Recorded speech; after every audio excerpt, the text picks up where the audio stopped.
Good morning, students. Myself, Dr. Vijayendra Singh Tawar, Associate Professor in English, and I have been presently posted at Government College, Kuda. As you are well aware now that we are in this series doing certain literary terms or figure of speeches, and they are essential for a student of English literature to know about, to understand literature clearly. Otherwise, he will face a lot of problems. So, in this connection, today I have taken up two more literary terms in this video lecture. One is alliteration and other is onomatopoeia. You are well aware of these two literary terms because in BA Part First or in Senior, you must have heard these names. Today we will learn about these terms in detail. Now let us take up the first. As I have told you that these are not part of syllabus directly, but they are essential part of the syllabus indirectly. Without knowledge of these terms, you will not be able to understand anything in literature.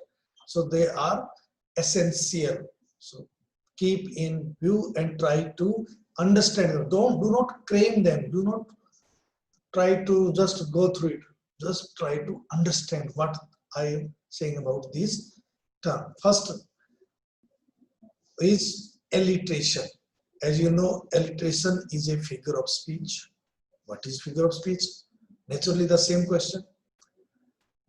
A figure of speech means use of language by the author or poet in such a way that the language becomes more effective, impressive, graphic, and the meaning is understood by the listener or audience clearly. That is called figure of speech. And meaning is also clear, and the way the author or the poet has presented his idea is impressive. Both the works are done by the figure of speech. Now, what is alliteration? Alliteration means repetition of speech sound in a sequence of nearby words. Particularly a sound, consonant sounds, which is repeated 2 times, 3 times, or more than 2 or 3 times in a line, in nearby words. It gives a kind of impression of music that the listener or the audience is impressed. There are many quotations. For example, you must have heard चंपू के चाचा ने चांदनी चौक में चांदनी रात में चटनी चटाई. You must have heard that sentence that gives the sound che is repeated and gives a kind of pleasure, and that is called figure of speech. And here in this context, this method or device is given the name alliteration. It is used for special stylistic effect to create a special atmosphere, rhythm, or sound. In fact, it is a literary technique of repeating initial consonantal sounds in order to produce a certain artistic effect. This consists in the repetition of the same sound of syllable at the beginning of 2 or more words, the nearby, in a same sentence. Just I gave you the example of Champu's Chacha, Champu Chachi, Che's sound Che. And now in English, there are certain examples so that you can understand it quite easily. First example, how high his honor holds his haughty head. Sound is repeated in this line. Second example, rascals and rogues can rain a race round and round the rugged rock. In this sentence, sound re is repeated again and again.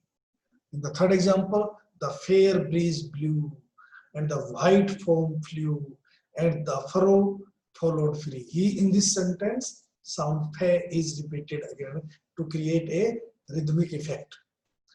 She walks in beauty like the night of cloudless clime and starry sky. In this sentence, we find the repetition of sound ke, cloudless, climb, starry, sound set.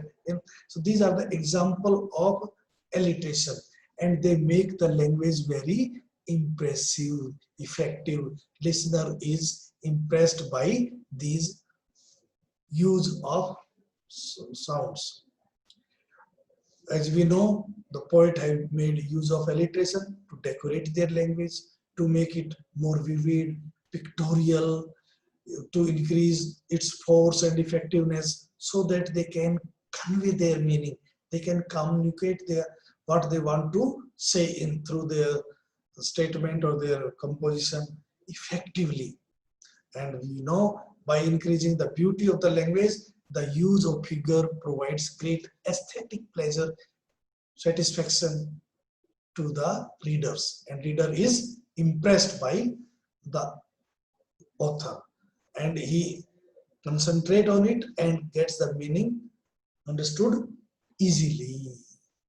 This is the first term called alliteration. Now let us take another term, onomatopoeia.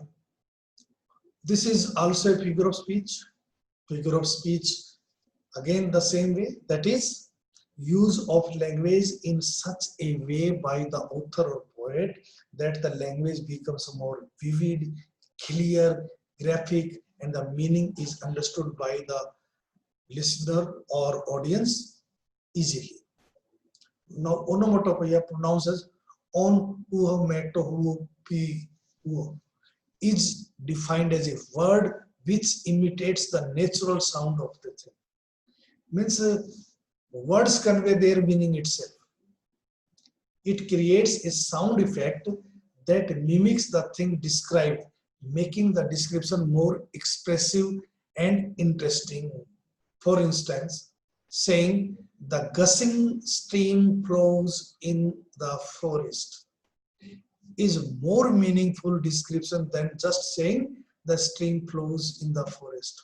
Here the word gushing has given the reader or audience the sense which the author or the poet wants to convey. The reader is drawn to hear the sound of the gushing stream, which makes the expression more effective, and the meaning is understood by the listener easily.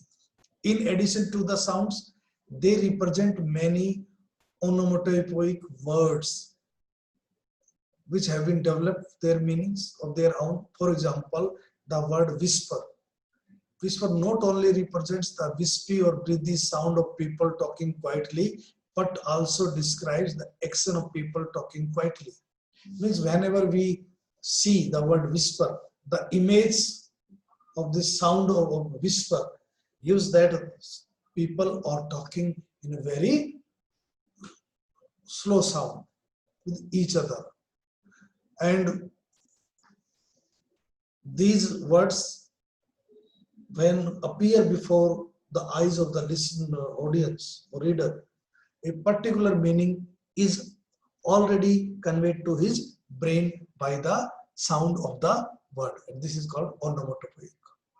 Onomatopoeic words come in combination as they reflect different sounds of a single object. For example, a group of words reflecting different sounds of water are plop, splash, gush, sprinkle, drizzle, and drip. What I want to say that when these words come before us, we do not require the meaning.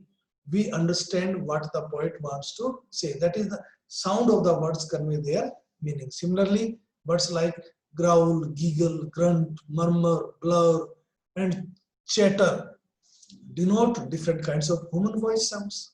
That whenever we see these words, that we automatically understand these are the varieties of human voices. Moreover, we can identify a group of words related to different sounds of wind, such as swish, swoosh, whip, whoosh, whiz, and whisper. We see and we understand the meaning. Onomatopoeia is the use of words whose sound itself conveys the sense of the author. In a different sense, it is the use of words whose sounds seem to express or reinforce their meaning. Now, for example, certain words such as hish, bang, boo, boo, buzz, rattle imitate the sounds they represent.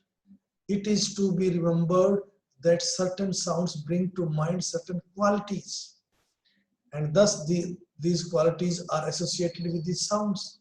Means when we see the words before our eyes, a particular image is grasped by the mind, and that image is the meaning of that sound, and that sound is directly related with that meaning. Examples of onomatopoeia: it cracked and growled and roared and howled like noises in a song. The murmurous haunt of flies on summer eves, the double, double, double beat of a drum. Means when we beat a drum, the same kind of dum-dum sound is produced. Similarly, murmuring sound, very slow sound of the bees, which is produced at the time of evening. So these words convey the meaning, and the reader is able to grasp the meaning as well as the image, and he is deeply impressed also by the use of that language. Poets have used these figure of speeches in their works to impart music and melody to their poems. The idea is the author is using these things, these literary or figure of speeches, just to make their composition more effective, impressive for the audience. Thank you very much.